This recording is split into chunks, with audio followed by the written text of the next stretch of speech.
திருப்பத்தூர் மாவட்டம் வாணியம்பாடி நீலிகொள்ளை பகுதியில் பட்டப்பகலில் வீட்டின் உரிமையாளர்களை கட்டிப்போட்டு நகை பணத்தை கொள்ளையடித்துக் கொண்டு தப்பியோடிய இருவரின் சிசிடிவி காட்சிகள் முதலில் வெளியான நிலையில் மேலும் இருவர் தப்பியோடும் சிசிடிவி காட்சிகள் வெளியாகியுள்ளது.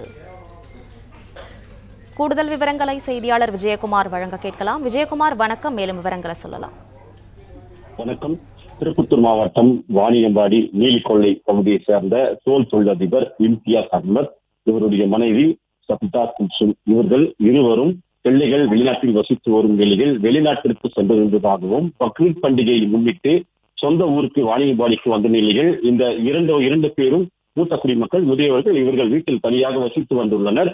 இந்நிலையில் இன்று அந்த வீட்டில் பணிபுரிக்கக்கூடிய ஊழியர் சக்திவேல் என்பவர் இவர்களுடைய துணிகளை அயர் செய்து கொண்டு வீடு சாத்தப்பட்டிருந்தது. வீட்டின் காலிங் பெல்லை அளித்து அந்த ஊழியர் வீட்டுக்கு உள்ளே நுழைய முயன்றுள்ளார். அப்பொழுது இதனை நோட்டமிட்ட 4 பேர் இந்த ஊழியருடன் சக்திவேலுடன் உள்ளே புகுந்து வலுக்கட்டாயமாக சக்திவேலை உள்ளே தள்ளி சென்று வீட்டின் உரிமையாளர் இம்தியாஸ் மற்றும் அந்த ஊழியரையும் கட்டி போட்டு செலோடேப் மூலமாக கட்டி போட்டு வீட்டினுடைய பீரோக்களை திறந்து கொள்ளை முயற்சியில் ஈடுபட்டுள்ளனர்.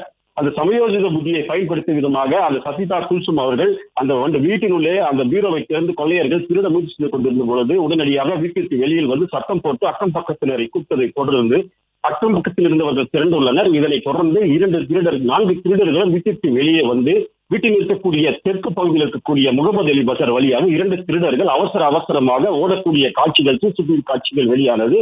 மேலும் 2 பேர் என்ன ஆனார்கள் என்பது குறித்து தற்போது வரை தெரியாமல் இருந்த நிலையில் மேலும் 2 பேர் அந்த வீட்டில் இருக்கக்கூடிய வடக்கு பகுதி வழியாக திருவள்ளூர் வீதி அந்த வழியாக தப்பி செல்லக்கூடிய சிசிடிவி காட்சிகள் தற்போது வெளியாகியுள்ளது.